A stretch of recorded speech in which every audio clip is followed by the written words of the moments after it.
गांव में रहने वाली मेरी जितनी भी माताएं और बहनें हैं वो पीरियड्स का ये काला सच जान लीजिए, नहीं तो बहुत सारी प्रॉब्लम आपको क्रिएट हो सकती है।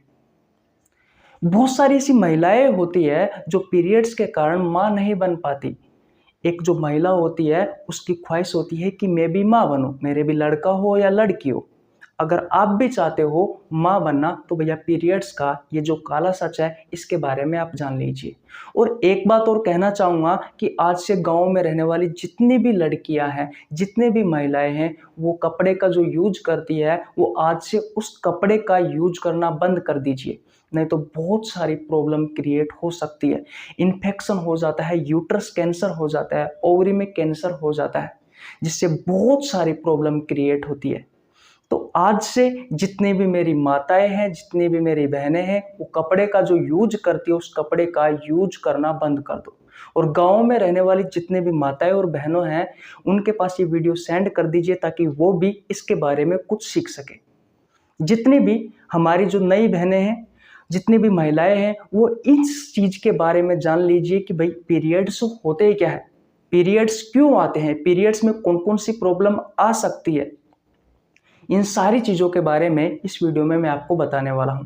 साथ ही साथ में अगर आप किसी भी प्रतियोगी परीक्षाओं की तैयारी कर रहे हैं, railway, SSC, NDA, PCS, NEET, पटवार, पुलिस, या किसी भी बोर्ड एग्जाम की तैयारी कर रहे हैं, 12th की, 10th की, 11th की, 9th की, 8th की, 7th की, तो आपके बारे में भैया ये चीज़ें जानना बहुत ज़्यादा इंपॉर्टेंट है। जैसे आपके प्रतियोगी परीक्षाओं में, बोर्ड एग्जाम में बहुत सारे क्वेश्चन पूछे जाते हैं। जितने भी क्वेश्चन पूछे जाते हैं वो सभी क्वेश्चन मैं आपको इस वीडियो में करवाने वाला हूँ। जैसे कुछ मैं आपको बता देता हूं कि कौन कौन से क्वेश्चन पूछे जाते हैं। देखो, आप सभी को पता है मेंस्ट्रुअल साइकिल में कुछ हार्मोन सहायक होते हैं, तो इन हार्मोनों के कार्य मैं आपको बताने वाला हूं। जैसे कि एस्ट्रोजन हार्मोन किस तरीके से मेंस्ट्रुअल साइकिल में सहायक होता है, प्रोजेस्टेरोन जो हार्मोन होता है वो किस तरीके से मेंस्ट्रुअल साइकिल में सहायक होता है, ल्यूटिनाइजिंग हार्मोन से एलएच हार्मोन भी कहा जाता है, वो किस तरीके से मेंस्ट्रुअल साइकिल में सहायक होता है। इसके अलावा एफएसएच फॉलिकल स्टिमुलेटिंग हार्मोन किस तरीके से मेंस्ट्रुअल साइकिल में सहायक होता है। इन सभी हार्मोनों के कार्य मैं आपको बताने वाला हूँ। पीरियड्स को किस किस नामों से जानते हैं वो सभी चीजें मैं आपको बताने वाला हूं। पीरियड्स की अवधि कितनी होती है ये भी मैं आपको बताने वाला हूं। सबसे पहले ये किस उम्र में दिखाई देते हैं और उन्हें किस नाम से जानते हैं, यहाँ से अक्सर आपके एग्जाम में क्वेश्चन पूछे जाते हैं। रेलवे ग्रुप डी, एनटीपीसी, एलपीटेक्निक, आरआरबी, जेईई, आरपीएफ में यहाँ से बहुत सारे क्वेश्चन पूछे जाते हैं कि जो सबसे पहले जो मासिक धर्म चक्र आता है उसे किस नाम से जानते हैं, और जब अंतिम बार आता है तो उसे किस नाम से जानते हैं। तो ये सारे क्वेश्चन जो आपसे आपके एग्जाम में पूछे जाते हैं वो इस वीडियो में मैं आपके साथ में क्लियर करने वाला हूं, बिल्कुल आसान भाषा में। शुरुआती 1 से लेकर के 5 दिनों तक क्या होता है, 6 से लेकर के 13 दिनों तक क्या होता है, 14वें दिन क्या होता है, 15 से लेकर के 28 दिन के बीच में क्या होता है, वो सारी प्रोसेस मैं आपको इस वीडियो में बताने वाला हूं।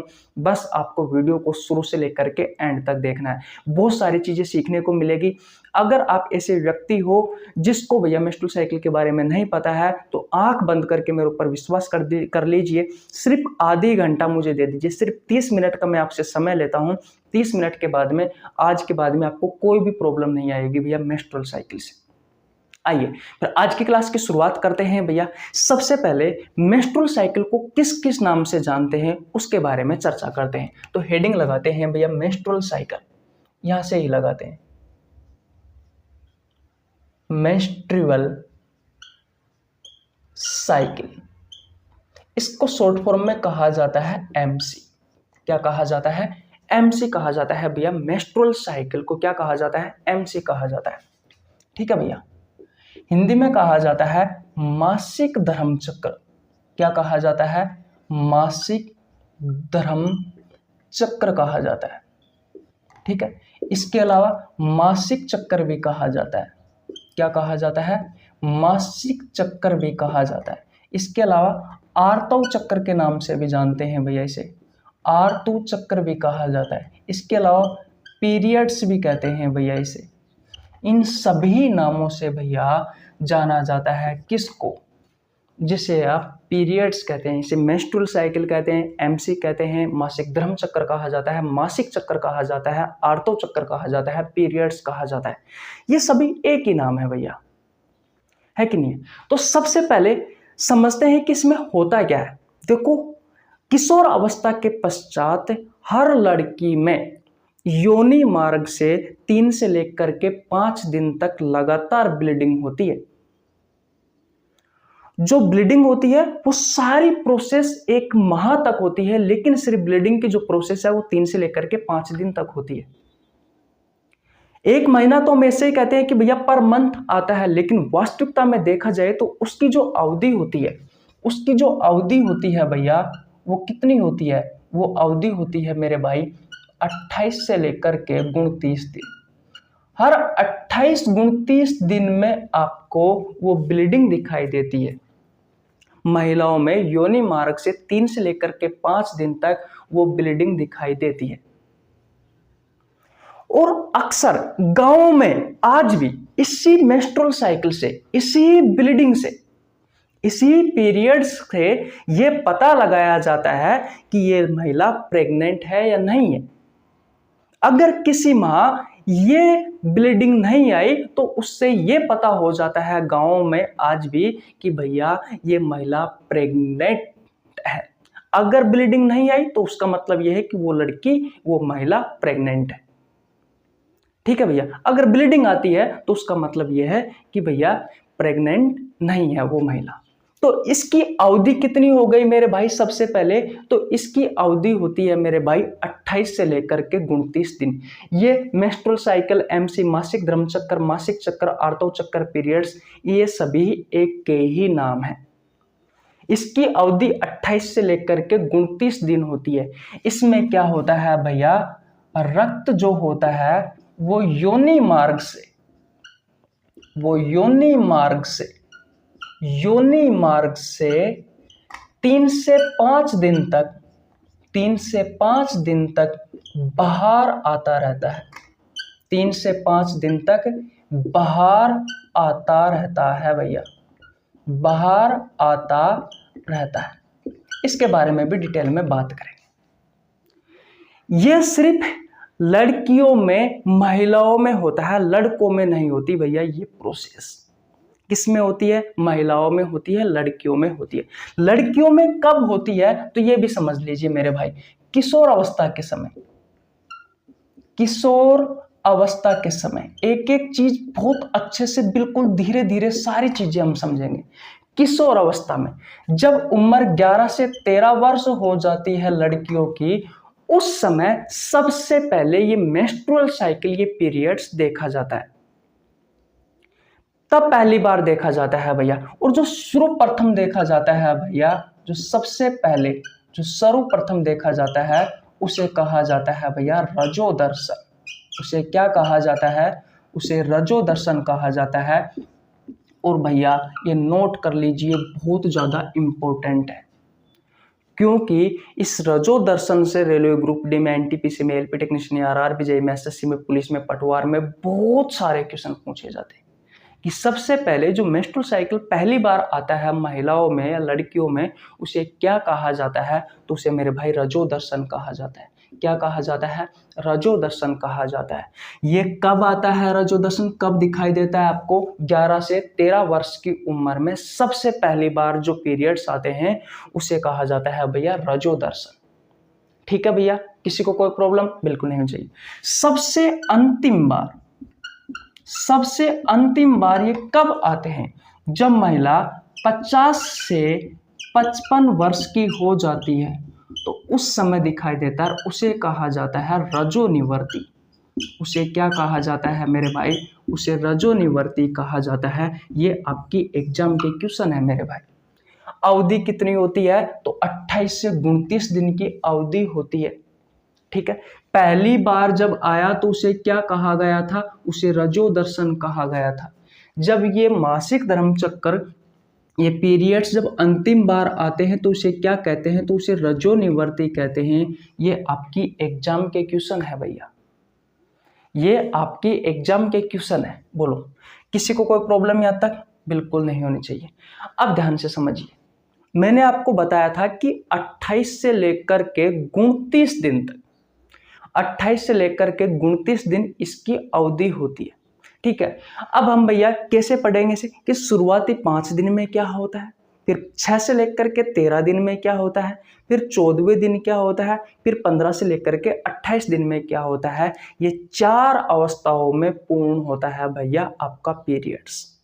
तो आपकी एग्जाम के पॉइंट ऑफ व्यू से भी ये बातें इंपॉर्टेंट है, जिनके बारे में आपको पता होना जरूरी है, और वैसे डिटेल में भी आपको जानना बहुत अति इंपॉर्टेंट है। ठीक है, वो सारी चीजें मैं आपको बताऊंगा जिससे भैया महिलाओं को खतरा हो सकता है, और पीरियड्स के समय महिलाओं को किन किन बातों का ध्यान रखना चाहिए वो सारी चीजें भी मैं आपको बताने वाला हूं। इसलिए शुरू से लेकर के एंड तक देखना, क्योंकि इस वीडियो में मैं आपको जनरल नॉलेज भी देना चाहता हूं, साथ ही साथ में जो किसी प्रतियोगी परीक्षाओं की तैयारी कर रहा है, कोई लड़का या लड़की स्टूडेंट, या फिर किसी बोर्ड एग्जाम की तैयारी कर रहा है, तो भैया उसको भी मैं जानकारी देना चाहता हूं इस वीडियो के थ्रू, ताकि भविष्य में लड़कियों को जब शुरुआत में आता है तो बहुत सारी प्रॉब्लम क्रिएट होती है, तो वो पहले से ही सतर्क हो सके। हम सबको पता होना जरूरी है कि एक्चुअली में होता क्या है। हर माँ, हमारी जो माताएं होती है, हमारी जो बहनें होती है, वो कितनी परिस्थिति से बाहर निकलती है, उनको हर माह ये प्रॉब्लम आती है, सारी चीजें हम आपको बताएंगे। ठीक है भैया, एक बार मैं आपका फिर दोबारा रिवीजन करवा देता हूँ, ध्यान से समझिए। मेंस्ट्रुअल साइकिल, एमसी, मासिक धर्म चक्कर, मासिक चक्कर, आर्तव चक्कर, पीरियड्स, ये सभी एक ही नाम है। इसमें क्या होता है भैया, इसमें रक्त जो होता है वो योनि मार्ग से 3 से 5 दिन तक लगातार बाहर आता रहता है भैया इस प्रोसेस में, और ये प्रोसेस आपको हर 28-29 दिन में दोहराई जाती है भैया। ठीक है, किशोर अवस्था में लड़कियों में सबसे पहले 11 से 13 वर्ष की उम्र में सबसे पहले ये जब आता है तो उसे रजोदर्शन कहा जाता है, और अंतिम बार ये 50 से 55 वर्ष की उम्र में आता है महिलाओं में, जिसे रजोनिवृत्ति कहा जाता है। ठीक है भैया, ओके। अब पहली प्रोसेस देखिए भैया, ध्यान से समझना, बहुत ज्यादा इंपॉर्टेंट है। ये शुरुआती 1 से लेकर के 5 दिन की प्रोसेस है। इसे कहा जाता है भैया आर्तव चक्कर। इसे क्या कहा जाता है? इसे आर्तव चक्कर कहा जाता है। और इस आर्तव चक्कर में क्या होता है भैया, रक्त का स्राव होता है। रक्त का क्या होता है? रक्त का स्राव होता है। जो रक्त होता है भैया, वो रक्त जो होता है ये भैया योनि मार्ग से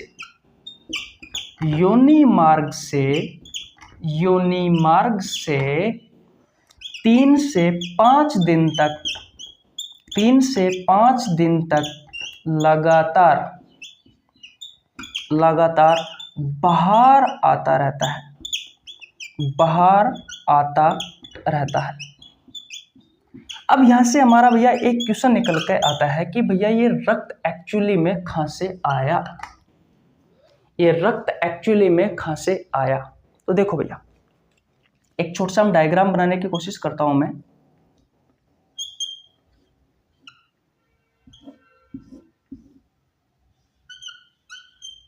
देखो, इस तरीके से कुछ फीमेल रिप्रोडक्टिव की संरचना होती है भैया, जिसमें ये होता है अंडाशय।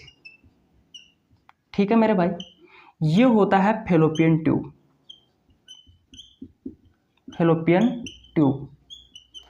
इस तरफ भी भैया अंडाशय होता है, ये फैलोपियन ट्यूब होती है, और ये जो आपको दिखाई दे रहा है ये होता है भैया गर्भाशय। ये भैया वेजाइना मार्ग है, योनि मार्ग होता है भैया ये वाला। ठीक है, तो जो गर्भाशय होता है, इस गर्भाशय में 3 परत पाई जाती है। कितनी परत पाई जाती है भैया? 3 परत पाई जाती है। वैसे कितनी परत पाई जाती है? 3 परत पाई जाती है। तो ये 3 परतों के नाम मैं आपको बता देता हूं। सबसे अंदर वाली जो होती है उसे कहा जाता है एंडोमेट्रियम, ये अंदर वाली है। ठीक है, दूसरी कौन सी होती है? दूसरी होती है मायोमेट्रियम, ये बीच वाली परत है। इनको ध्यान से समझ लेना क्योंकि आगे काम आने वाली है। सबसे अंदर वाली होती है मेरे भाई पेरीमेट्रियम, ये सबसे बाहर वाली है भैया। ठीक है, तो ये जो अंदर वाली जो परत होती है ना एंडोमेट्रियम, ये अंदर वाली जो परत होती है ना गर्भाशय की एंडोमेट्रियम, ये वाली जो परत होती है ना, ये वाली परत भैया टूट करके नीचे आती रहती है योनि मार्ग से भैया, ये बाहर निकलती रहती है। इसमें बहुत सारी ब्लड वेसल्स होती है, बहुत सारा ब्लड होता है। तो ये 3 से 5 दिन तक लगातार भैया ये टूट कर आती रहती है। अब देखो होगा, जब भी महिलाओं में या लड़कियों में ये ब्लड बाहर निकलता है 3 से 5 दिन तक, तो मुख्य रूप से पेट दर्द करता है। भाई मुख्य रूप से लड़कियों में पेट दर्द करता है। ऐसा क्यों होता है?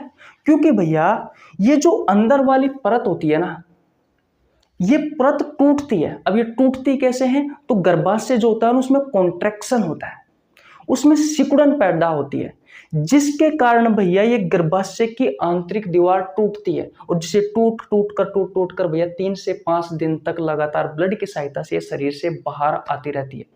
तो जब ये गर्भाशय जो यूट्रस है ये कॉन्ट्रैक्ट हुआ, ये सिकुड़ा भैया, इसमें सिकुड़न पैदा हुई, तो उस समय हमारा जो एब्डोमिनल वाला भाग है, एब्डोमिनल कैविटी वाला भाग है, इसमें दर्द होता है भैया, उसमें दर्द होता है। तो अब आपको समझ में आ गया दर्द क्यों होता है? क्योंकि हमारा जो गर्भाशय होता है वो भैया सिकुड़ता है, और सिकुड़ने के कारण इसलिए सिकुड़ता है ताकि गर्भाशय की जो आंतरिक दीवार है वो टूट करके भैया बाहर निकल जाए। तो ठीक है, अब आपको बहुत अच्छे से समझ में आ गया होगा कि शुरुआती 1 से लेकर के 5 दिन में एक आर्तव चक्कर होता है, जिसमें रक्त का स्राव होता है। रक्त जो होता है वो योनि मार्ग से 3 से 5 दिन तक लगातार बाहर आता रहता है। ये रक्त कहां से आया? तो गर्भाशय की जो आंतरिक दीवार है वो टूटती है भैया, जिससे ये रक्त बाहर आता है। अब ये क्यों टूटती है, सारी कहानी आपको समझ में आ जाएगी भैया। लेकिन यहां पर मैं आपको और कुछ चीजें बताने वाला हूं। जैसा कि मैंने आपसे शुरुआत में कहा कि ये जो ब्लड आया है, ये जो रक्त का स्राव हुआ है, इस रक्त के स्राव के कारण हमें पता लगता है भैया प्रेगनेंसी का, प्रेग्नेंट का, कि भाई अगर कोई महिला है, अगर वो प्रेग्नेंट है, तो भैया ये जो रक्त का स्राव है, ये रक्त का स्राव रुक जाता है। ये रक्त का स्राव रुक जाता है भैया अगर कोई महिला प्रेग्नेंट हो जाती है तो। और वो रक्त का स्राव कब तक रुकता है? जब तक कि वो प्रेग्नेंट होकर भ्रूण का विकास ना होकर के, शिशु का निर्माण ना होकर के पूरे 9 माह तक, जब तक बच्चा पैदा नहीं हो जाता, तब तक भैया ये मेंस्ट्रुअल साइकिल रुक जाता है। गांव में आज भी इसी से ही पता लगाया जाता है मेरे भाई कि ये महिला प्रेग्नेंट है या नहीं है, क्योंकि गांव में इतनी सुविधा होती नहीं है, कोई टेस्ट होता नहीं है। तो गांव में बेसिकली कैसे पता लगाया जाता है कि भैया ये महिला प्रेग्नेंट हुई है या नहीं हुई है? इसी मेंस्ट्रुअल साइकिल से, इसी मासिक धर्म चक्कर से, इसी मासिक चक्कर से, इसी आवर्त चक्कर से, इसी पीरियड से। अगर ब्लीडिंग आ रही है हर माह, तो उसका मतलब यह है कि वो प्रेग्नेंट नहीं है। अगर ये ब्लीडिंग रुक जाती है मेरे भाई, तो उसका मतलब यह है कि वो महिला प्रेग्नेंट है। तो गर्भाधारण का संकेत भी माना जाता है इस रक्त के स्राव को। किसका संकेत माना जाता है मेरे भाई? गर्भाधारण का संकेत भी माना जाता है मेरे भाई। ठीक है। और ये जब ये रक्त का स्राव होता है तो पेट दर्द होता है, शरीर चिड़चिड़ा सा रहता है, महिलाओं में अक्सर ये समस्या देखी जाती है, आप सभी को पता है। और हाँ, जब दर्द होता है तो भैया मेरी जितनी भी बहनें हैं, जितने भी माताएं हैं, उनसे मैं एक बात कहना चाहूंगा कि भैया पेन किलर होता है यानी कि दर्द की जो दवाई होती है मेरे भाई, वो मत लिया करो, क्योंकि जितना उसका फायदा नहीं है उतना ज्यादा उसका नुकसान भी है। थोड़ी देर अपन को लगता है कि भैया दर्द की दवाई लेने से हम सही हो जाएंगे, लेकिन मैं आपको बता दूं, दर्द की दवाई से जितना फायदा नहीं है आपका, उतना ज्यादा नुकसान है। इसलिए बचा करो। थोड़ा बहुत दर्द होता है, सहन कर लिया करो, लेकिन रियलिटी यही है। ठीक है। तो शुरुआती 5 दिन में क्या होता है ये आपको बहुत अच्छे से समझ में आ गया। ठीक है। इसके अलावा मैं आपको बता दूं, जब भी रक्त का स्राव होता है तो गांव में जो महिलाएं होती है, जो हमारी बहनें होती है, वो क्या करती है, जो घरों में, जो कहने का मतलब जो घरों में यूज लिया जाने वाला जो कपड़ा होता है, उस कपड़े का ही भैया इस समय वो सेवन करती है, इस समय वो उन कपड़ों का ही यूज करती है भैया। तो मैं आपसे कहता हूं कि आज के बाद में उस कपड़े को यूज लेना बंद कर दो, इसी वक्त उस कपड़े का यूज लेना बंद कर दो भैया। बिल्कुल भी हमें वो कपड़ा यूज नहीं लेना है, क्योंकि उस कपड़े से आपको बहुत सारी बीमारियां हो सकती है, बहुत सारे इन्फेक्शन हो सकते हैं, जो यूट्रस में कैंसर हो सकता है, आपकी जो ओवरी है उस ओवरी में कैंसर हो सकता है। क्या आप भी चाहते हो कि हमारे कैंसर हो, यूट्रस में कैंसर हो, अंडाशय में, कहने का मतलब जो ओवरी है, जो अंडाशय है, उसमें कैंसर हो, या बहुत सारी प्रकार की बीमारियां हो, या इन्फेक्शन हो? नहीं चाहते ना आप, इसलिए वो कपड़ा यूज लेना बंद कर दो। ठीक है। कोई श्रम वाली बात नहीं है। दुकानों पर बहुत सारे पैड्स मिलते हैं, उनका यूज करो आप, लेकिन बिल्कुल भी आज के बाद में कपड़ा यूज में नहीं लेना है। क्योंकि अगर इन्फेक्शन हो गया, क्योंकि अगर कैंसर हो जाता है तो भैया हो सकता है कि वो महिला अब मां बने या ना बने भविष्य में, यहां तक कि खतरा पैदा तक हो सकता है। इसलिए कभी भी वो कपड़ा यूज में नहीं लेना है। इतनी बात समझ में आ गई? किसी को कोई प्रॉब्लम बिल्कुल भी नहीं होनी चाहिए। तो शुरुआती 5 दिन में क्या होता है ये आपने बहुत अच्छे से समझ लिया भैया। ओके, अब आगे चलते हैं। स्क्रीनशॉट ले लीजिए भैया। ले लिया आपने स्क्रीनशॉट? ओके, देखो भैया यहां तक की कहानी आपको समझ में आ गई। ओके, अब आगे चलते हैं। ठीक है, मिटा दो इसको 1 से 5 दिन तक की कहानी को। ओके भैया, ये लो, ये मैंने मिटा दिया। ठीक है, ये सारी चीजें आपको समझ में आ गई, मैंने मिटा देता हूं। अब आगे ध्यान देना भैया, बहुत काम की चीज है, मिस मत करना भैया, छोड़ करके मत जाना। हो सकता है कि मैं आपको बिल्कुल धीरे धीरे पढ़ा रहा हूँ, लेकिन धीरे धीरे बताऊंगा तभी तो आपको चीजें समझ में आएगी, तभी तो आपको समझ में आएगी। अब हार्मोनों का खेल स्टार्ट हो जाता है भैया, इसलिए ध्यान से समझना। देखो, शुरुआती 1 से लेकर के 5 दिन तक क्या होता है, रक्त का स्राव होता है। ठीक है मेरे भाई, अब आगे देखो। अब देखो 6 दिन से लेकर के 13 दिन तक की कहानी के बारे में समझते हैं, और इस अवस्था को कहा जाता है पुटिकीय अवस्था। 1 मिनट रुकना भैया। इस अवस्था को क्या कहा जाता है? इस अवस्था को कहा जाता है पुटकीय अवस्था या पुटीय अवस्था। देखो इसमें क्या होता है, ध्यान से समझना मेरी बातों। आपका जो ब्रेन होता है ना, आपका ब्रेन, उस ब्रेन में एक ग्रंथि होती है जिसके बारे में हम डिटेल में जो एंडोक्राइन सिस्टम वाला चैप्टर है उसमें पढ़ाते हैं। उस ग्रंथि को कहा जाता है पिट्यूटरी ग्लैंड। क्या कहा जाता है? पिट्यूटरी ग्लैंड कहा जाता है। ग्राफ की सहायता से भी मैं आपको पढ़ा सकता हूँ भाई, ग्राफ की सहायता से भी मैं आपको पढ़ा सकता हूँ जो एनसीईआरटी में दिया हुआ है, लेकिन भैया हमारे पास कोई डिजिटल बोर्ड तो है नहीं है, तो वहाँ पर आपको समझ में नहीं आएगा अच्छे से। उससे बेहतर जो मैं कहता हूँ उन बातों को नोट कर लीजिए और याद कर लीजिए भैया, जिंदगी में कभी भी प्रॉब्लम नहीं आएगी। देखो हमारा जो ब्रेन होता है, उस ब्रेन में एक पिट्यूटरी ग्लैंड, इसे मास्टर ग्रंथि भी कहा जाता है, मास्टर ग्लैंड भी कहा जाता है, इसे हिंदी में पीयूष ग्रंथि कहा जाता है। इसका आकार मटर के दाने के समान होता है। ठीक है मेरे भाई, इससे 2 हार्मोन स्रावित होते हैं, एक होता है FSH और एक होता है LH। सबसे पहले इस FSH हार्मोन की और इस LH हार्मोन की मैं आपको फुल फॉर्म लिखवा देता हूं ताकि आपको कोई भी प्रॉब्लम ना आए। FSH जो हार्मोन होता है, इसकी फुल फॉर्म होती है फॉलिकल स्टिम्युलेटिंग हार्मोन। ठीक है, और जो LH हार्मोन है, ल्यूटिनाइजिंग हार्मोन, ये दोनों हार्मोन की फुल फॉर्म होती है भैया। तो ये आप नोट कर लीजिए, मैं इसे मिटा देता हूँ। मिटा दो भैया, स्क्रीनशॉट ले लीजिए आप।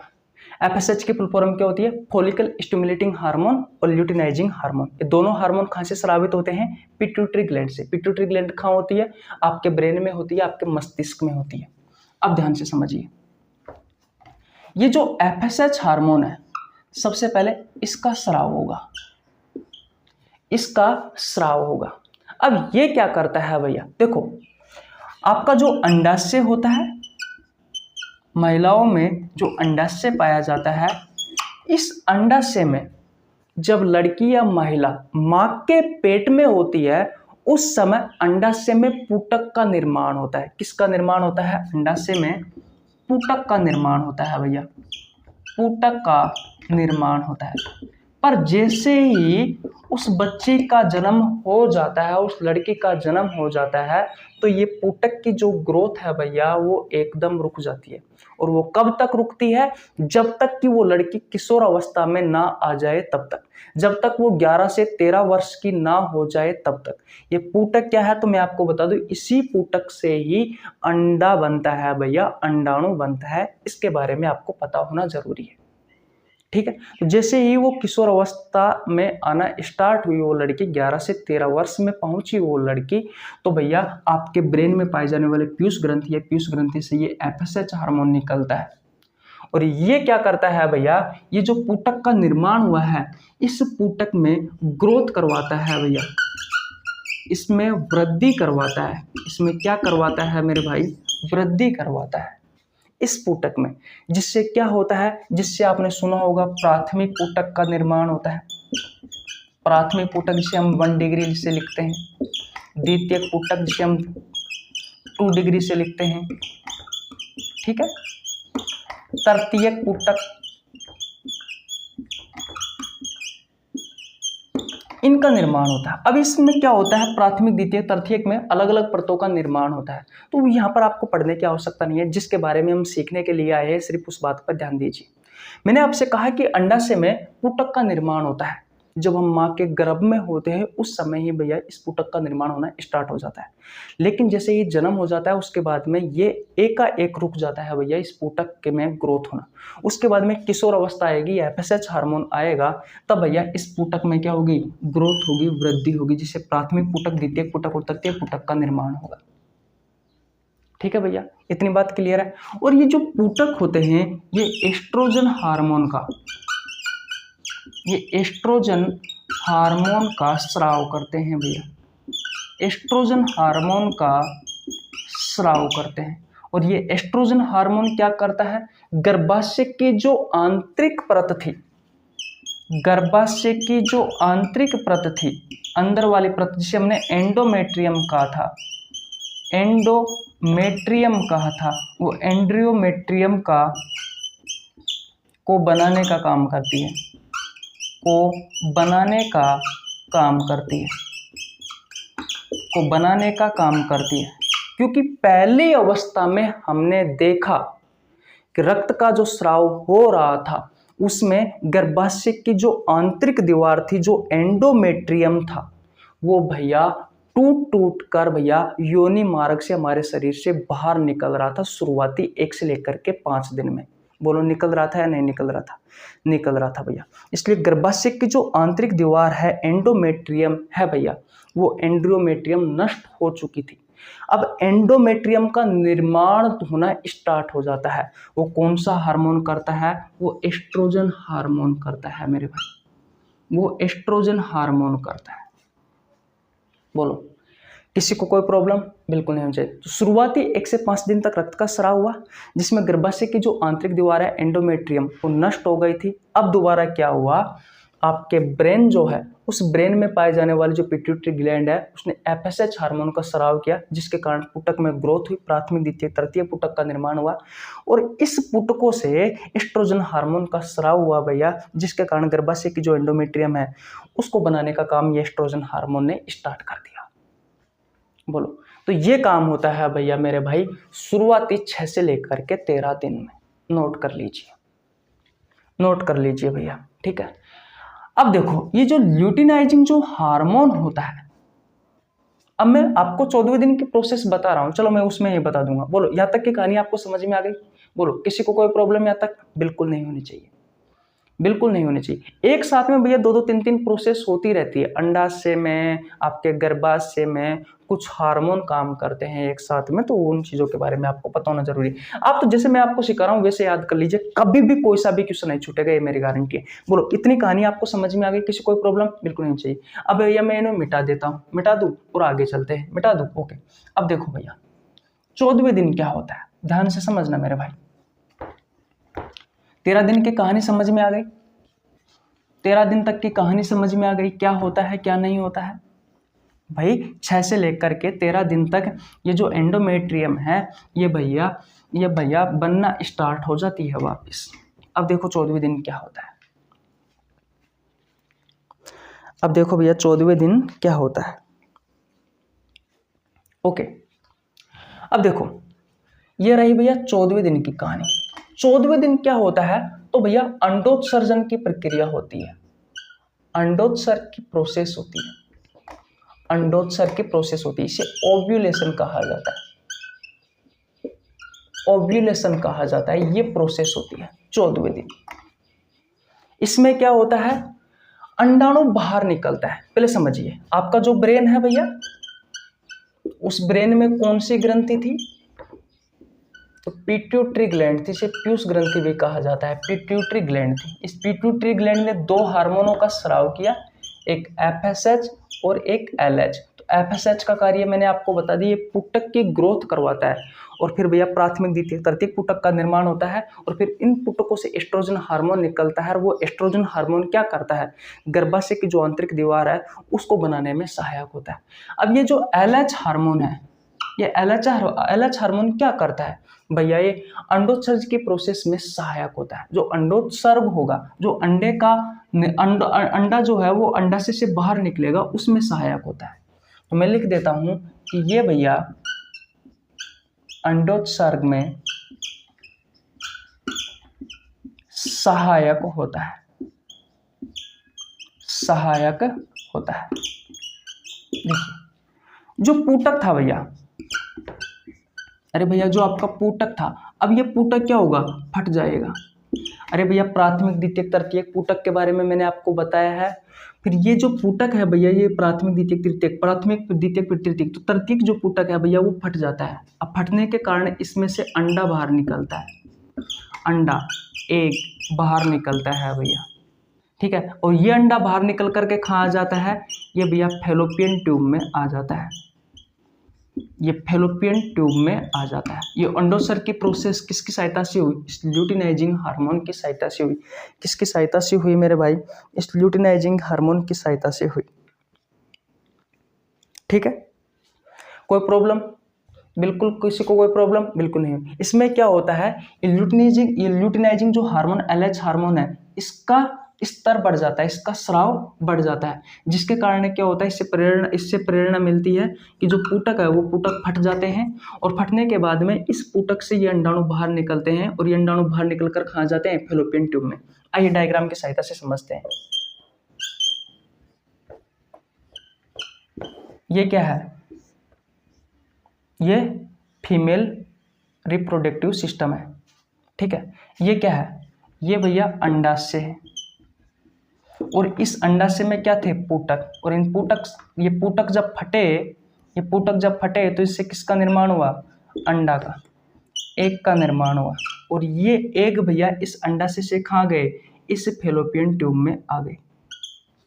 ये है भैया फैलोपियन ट्यूब, ये एक जोड़ी होती है फैलोपियन ट्यूब, इधर भी फैलोपियन ट्यूब है, इधर भी फैलोपियन ट्यूब है। एक माह तो इस अंडाशय से अंडाणु बाहर आते हैं, और एक माह इस अंडाशय से अंडाणु बाहर आते हैं। ये एक एक क्रम चलता रहता है भैया।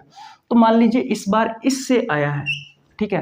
अंडाशय में पुटक का निर्माण हो रहा था, पुटक की वृद्धि हुई, प्राथमिक द्वितीयक तृतीयक मैंने आपको बता दिया कैसे होती है। इससे अंडाणु बाहर निकला, और बाहर निकलकर कहाँ गया, ये फैलोपियन ट्यूब में आ गया। अब फैलोपियन ट्यूब में भैया 24 घंटे तक ये किसका इंतजार करेगा, ये अंडाणु, ये फैलोपियन ट्यूब में ये अंडा किसका इंतजार करेगा, ये भैया शुक्राणु का इंतजार करेगा। शुक्राणु सेक्सुअल इंटरकोर्स के तहत अगर शुक्राणु सेक्सुअल इंटरकोर्स प्रक्रिया के तहत अगर शुक्राणु यहाँ तक पहुँच जाते हैं इस फैलोपियन ट्यूब तक, तो भैया निषेचन की प्रोसेस हो जाएगी। क्या होगा, निषेचन की प्रोसेस हो जाएगी। तो 14वें दिन तो अंडोत्सर्जन की प्रक्रिया होगी भैया, ओव्यूलेशन होगा, जो मैंने आपको बता दिया ल्यूटिनाइजिंग हार्मोन की प्रेरणा के कारण होता है। ये पुटक फट जाते हैं, अंडा बाहर निकलता है और फैलोपियन ट्यूब में पहुंच जाता है। अब देखो आगे 15 से लेकर के 28 दिन तक क्या होता है, उस बात को ध्यान से समझ लेना भैया मेरे भाई, इस बात को ध्यान से समझ लेना, क्योंकि ये बात अगर आपको समझ में आ गई तो फिर कोई दिक्कत वाली बात नहीं है। देखो मैंने कहा कि अंडोत्सर्जन की प्रोसेस हो चुकी है, इस अंडाशय से अंडाणु बाहर आ गया है भाई, पुटक फट गया, अंडा बाहर आ गया फैलोपियन ट्यूब में ल्यूटिनाइजिंग हार्मोन की प्रेरणा से भैया, इतनी बात क्लियर है।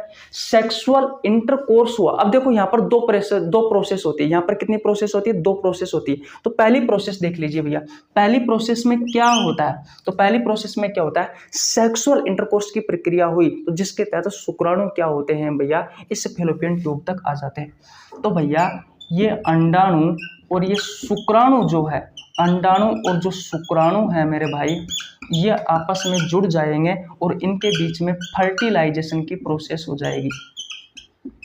फर्टिलाइजेशन निषेचन की प्रोसेस हो जाएगी, जिसके तहत युग्मनज या जाइगोट का निर्माण होगा। युग्मनज वह जाइगोट का निर्माण होगा। युग्मनज वह जाइगोट का निर्माण होगा। ये जाइगोट है, ये मानव जीवन की पहली कोशिका है। इसी कोशिका से ही संपूर्ण शरीर बनता है। ये एक कोशिका है, मैं आपको बता दूं, मानव जीवन की से पहली कोशिका भी कहा जाता है, मानव जीवन की से ईंट भी कहा जाता है। इस कोशिका में सेल डिवीजन होगा, कोशिका विभाजन होगा। एक कोशिका 2 कोशिका बनेगी, 2 से 4 बनेगी, 4 से 8, 8 से 16, 16 से 32, 32 से 64। इस तरीके से कोशिकाएं बनेगी मेरे भाई। इस तरीके से क्या बनेगी? इस तरीके से मेरे भाई कोशिकाएं बनेगी। और जब कोशिकाएं बन जाती है तो फिर भ्रूण का निर्माण होगा, फिर भ्रूण का विकास होगा, फिर शिशु बनेगा। तो 9 माह तक ये सारी जो प्रोसेस है, ये जाइगोट से लेकर के शिशु बनने तक की जो कहानी है मेरे भाई, शिशु बनने तक की जो कहानी है, ये पूरे 9 माह तक गर्भाशय में होती है। कहाँ होती है? गर्भाशय में होती है। कहाँ होती है? गर्भाशय में होती है। अभी 1 मिनट में आया, रुको। देखिए भैया, दोबारा से समझते हैं सारी कहानी। वो क्या, पानी का टैंक वाला आ गया था तो पानी का टैंक खाली करवाने चला गया था मैं। 14वें दिन क्या होता है? अंडोत्सर्ग की प्रोसेस होती है, ओव्यूलेशन होता है, जिसमें क्या होता है कि आपके ब्रेन में पाई जाने वाली जो पिट्यूटरी ग्लैंड है, ये पिट्यूटरी ग्लैंड 2 हार्मोन का स्राव करती है, एक एफएसएच और एलएच। एफएसएच का कार्य मैंने आपको बता दिया पिछले स्लाइड में। एलएच का कार्य क्या है? ये भैया अंडोत्सर्ग की प्रक्रिया में सहायक होता है। क्या करता है? ये जो पूटक होता है, प्राथमिक, द्वितीयक, तृतीयक, ये पूटक फट जाता है भैया। तृतीयक पूटक होता है जो फट जाता है, और फटने के बाद में क्या होता है, इससे अंडा बाहर आता है, और ये अंडा भैया फैलोपियन ट्यूब में चला जाता है। इस प्रोसेस को ही क्या कहा जाता है? अंडोत्सर्ग, ओव्यूलेशन कहा जाता है। इसमें अंडा का उत्सर्जन होता है। ये अंडाशय से ये अंडाणु भैया फैलोपियन ट्यूब में आ जाता है। इस प्रोसेस को ही क्या कहा जाता है? ओव्यूलेशन कहा जाता है, अंडोत्सर्जन की प्रोसेस कहा जाता है। ठीक है मेरे भाई। अब आगे देखिए, अगर सेक्सुअल इंटरकोर्स हुआ, उस प्रक्रिया के तहत क्या होता है? देखो, शुक्राणु जो है वो अगर फैलोपियन ट्यूब तक पहुंच गई तो भैया निषेचन की प्रक्रिया हो जाएगी, जिसके तहत जाइगोट में युग्मनज का निर्माण होगा। ये जाइगोट क्या है? मानव जीवन की पहली कोशिका है। इसे मानव जीवन की ईंट भी कहा जाता है, और ये एक कोशिकीय संरचना है। फिर इस कोशिका में कोशिका विभाजन होगा, 1 से 2, 2 से 4, 4 से 8, 8 से 16, 16 से 32, 32 से 64। इस तरीके से बहुत सारी कोशिकाएं बनेगी। भ्रूण बनेगा, भ्रूण का विकास होगा, और भैया शिशु बन जाएगा। पूरे 9 माह तक गर्भाशय में भैया शिशु का निर्माण होता है। पूरे 9 माह तक भैया गर्भाशय में किसका निर्माण होता है? गर्भाशय में शिशु का निर्माण होता है मेरे भाई। ठीक है। ये जैसे ही ये युग्मनज बना, जैसे ही युग्मनज बना तो क्या होता है? ये फैलोपियन ट्यूब है, ये सिकुड़ जाती है, जिससे ये युग्मनज भैया कहा जाता है इस गर्भाशय की जो आंतरिक दीवार है, इस गर्भाशय की आंतरिक दीवार में आकर के धस जाता है, जिसे इनप्लांटेशन या अंतरोपण की प्रोसेस कहा जाता है। और ये जितने भी सारी प्रोसेस मैंने आपको बताए, भ्रूण से के विकास से लेकर के शिशु बनने तक की या बच्चे बनने तक की कहानी, पूरे 9 माह तक, वो भैया सारा गर्भाशय में ही होता है। वो सारी प्रोसेस गर्भाशय में ही होती है भैया। इसमें 9 माह का समय लगता है। इतनी बात क्लियर है? किसी को कोई प्रॉब्लम? ये तो कब होगा? जब भैया शुक्राणु आ जाएगा, जब भैया लड़की प्रेग्नेंट हो जाएगी, तब ये प्रोसेस होगी। ठीक है। जिससे क्या होगा भैया? जिससे आपका जो ब्लड स्राव है, यानी कि रक्त का जो स्राव हो रहा था, वो रक्त का स्राव रुक जाएगा, क्योंकि भैया यहाँ पर भ्रूण आ गया है। वो भ्रूण इस गर्भाशय की जो आंतरिक दीवार है उससे क्या ले रहा है भैया? पोषण ले रहा है। ठीक है। तो भैया अब अगले 9 माह तक, 9 माह तक भैया, अब भैया क्या नहीं होगा? अब भैया ब्लीडिंग नहीं होगी, रक्त का स्राव नहीं होगा। इस बीच में एक प्रोसेस और होती है। वो प्रोसेस क्या होती है उसके बारे में भी समझ लेते हैं। देखो, ये जो पूटक थे, ये जो पूटक थे, ये पूटक भैया परिवर्तित हो जाते हैं। परिवर्तित हो जाते हैं किस में? परिवर्तित हो जाते हैं तो ये हो जाते हैं भैया कार्पस ल्यूटियम में। और कार्पस जो ल्यूटियम होता है, ये कार्पस ल्यूटियम भैया एक हार्मोन का निर्माण करता है, और उस हार्मोन को कहा जाता है प्रोजेस्टेरोन हार्मोन। प्रोजेस्टेरोन हार्मोन कहा जाता है। क्या कहा जाता है? प्रोजेस्टेरोन हार्मोन कहा जाता है। और ये प्रोजेस्टेरोन हार्मोन क्या करता है भैया, जो गर्भाशय की जो आंतरिक दीवार थी उसको बनाए रखने का काम करता है, उसको बिगड़ने नहीं देता, उसे बनाए रखने का काम करता है, ताकि भैया अगर फर्टिलाइजेशन की प्रोसेस हो गई जिसके तहत ये जायगोट गर्भाशय की आंतरिक दीवार में आकर के धस गया, इससे भ्रूण का निर्माण होगा, फिर भ्रूण का विकास होगा, फिर बच्चा बनेगा, शिशु बनेगा, और पूरे 9 माह तक गर्भाशय में भैया इसी गर्भाशय की आंतरिक जो दीवार है इससे सटका रहता है भैया।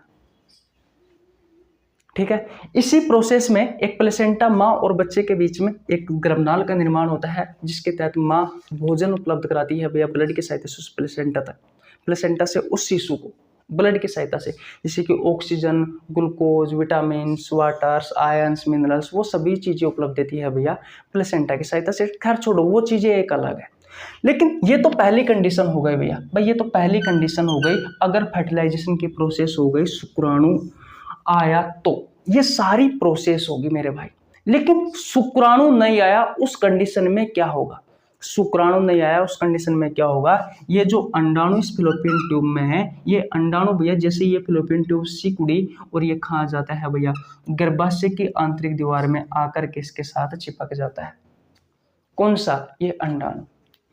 अब 16 से लेकर के 15 से लेकर के 28 दिन तक इंतजार करता है भैया, 15 से लेकर के 28 दिन तक भैया क्या होता है, ये इंतजार रहता है किसका, भ्रूण का। लेकिन भैया फर्टिलाइजेशन की प्रोसेस तो हुई नहीं, युग्म जाइगोट तो निर्माण हुआ, ये ऐसे के ऐसे ही भैया ये अंडा का अंडा ही था। लेकिन ये अंडा भी नष्ट हो जाता है, ये जीवित अंडा नहीं होता भैया। ये अंडा भी जब शुक्राणु नहीं आता है, शुक्राणु का 24 घंटे तक इंतजार करता है, शुक्राणु नहीं आता है तो फिर भैया ये अंडा नष्ट हो जाता है, और नष्ट होकर के भैया इस गर्भाशय की आंतरिक दीवार पे आकर के चिपक जाता है। फिर क्या होगा, फिर भैया ये जो ऊतक परिवर्तन हुआ था भैया कार्पस ल्यूटियम में, ये कार्पस ल्यूटियम भैया धीरे धीरे नष्ट होने स्टार्ट हो जाती है जब फर्टिलाइजेशन की प्रोसेस नहीं होती है तब। अगर कार्पस ल्यूटियम जो है वो धीरे धीरे नष्ट होगी तो उससे प्रोजेस्टेरोन जो हार्मोन है उसका स्राव भी भैया धीरे धीरे कम होता चला जाएगा। और प्रोजेस्टेरोन हार्मोन का काम क्या था भैया, गर्भाशय की जो आंतरिक दीवार थी एंडोमेट्रियम, उसको मेंटेन बनाए रखने का काम करती है ये प्रोजेस्टेरोन हार्मोन। तो भैया वो प्रोजेस्टेरोन हार्मोन नष्ट हुआ, प्रोजेस्टेरोन हार्मोन की कमी हुई, तो गर्भाशय की जो आंतरिक दीवार है जिसे एंडोमेट्रियम कहा जाता है, वो एंडोमेट्रियम भी भैया धीरे धीरे नष्ट होना स्टार्ट हो जाती है। फिर शुरुआत में 28 दिन के बाद में भैया वही 1 से लेकर के 5 दिन तक भैया वो गर्भाशय की जो आंतरिक दीवार है, गर्भाशय की जो आंतरिक दीवार है एंडोमेट्रियम, वो गर्भाशय में कॉन्ट्रैक्शन के कारण, सिकुड़न के कारण भैया वो टूट जाएगी, और भैया अंडा, और भैया ये मरा हुआ जो अंडा है, नष्ट हुआ जो अंडा है और गर्भाशय की जो आंतरिक दीवार है भैया, ये भैया ब्लड की सहायता से भैया ये शरीर से बाहर निकल जाती है शुरुआती 1 से लेकर के 5 दिन तक। तो लगातार हर 28 दिन में ये सारी प्रोसेस होती रहती है। अब फर्टिलाइजेशन की प्रोसेस हो जाएगी उसके तहत भैया ये सारी कहानी नहीं होगी, क्योंकि वहां पर 9 माह तक फिर भैया ये मेंस्ट्रुअल साइकिल रुक जाता है। वो मैंने आपको बताया ऐसा क्यों होता है। तो ये सारी चीजें आपको पता होना जरूरी है भैया। बोलो, किसी को कोई प्रॉब्लम बिल्कुल नहीं होनी चाहिए। तो सारी चीज़ें मैंने आपको बता दी है मेंस्ट्रुअल साइकिल के बारे में, बिल्कुल जीरो लेवल से लेकर के हाई लेवल तक 30 से 40 मिनट में आपने बहुत कुछ सीखने को मिले, बहुत कुछ आप सीखे। तो पहले तो आप स्क्रीनशॉट ले लीजिए। अगर आपको एक बार में समझ में नहीं आया है तो वीडियो को पॉज करके दोबारा देख लीजिए भैया। मैं 100 में से 100% गारंटी देता हूँ कि जो शब्द मेरे द्वारा कहे गए हैं, अगर उन शब्दों को अगर आपने ध्यान से सुना है तो सारी चीज़ें आपको बहुत अच्छे से समझ में आई होगी। तो स्क्रीनशॉट ले लीजिए, ठीक है भाई। तो विशेषकर मेरी माताएं और जो बहनें हैं गांव में रहने वाली है वो विशेषकर इन बातों का ध्यान दे भैया। ऐसा क्यों नहीं करना चाहिए, कपड़ों का यूज बिल्कुल बंद कर दीजिए और अपने बच्चों को जागरूक बनाइए, बच्चों को बताइए ऐसा क्यों होता है। बहुत सारी प्रॉब्लम क्रिएट होती है पीरियड्स के समय, जैसा कि मैंने आपको शुरुआत में बताया। ठीक है, ओके। तो अगर वीडियो अच्छी लगी हो तो वीडियो को लाइक कर दीजिए, अपने दोस्तों के पास शेयर कर दीजिए, एक प्यारा सा कमेंट कर दीजिए। चैनल पर नहीं तो चैनल को सब्सक्राइब कर लेना, बेल आइकन को प्रेस कर लेना, ताकि आपके पास हमारी वीडियो का नोटिफिकेशन टाइम टू टाइम पहुंच सके। मिलते हैं गाइस नेक्स्ट वीडियो में, तब तक के लिए जय हिंद, जय भारत, राम राम।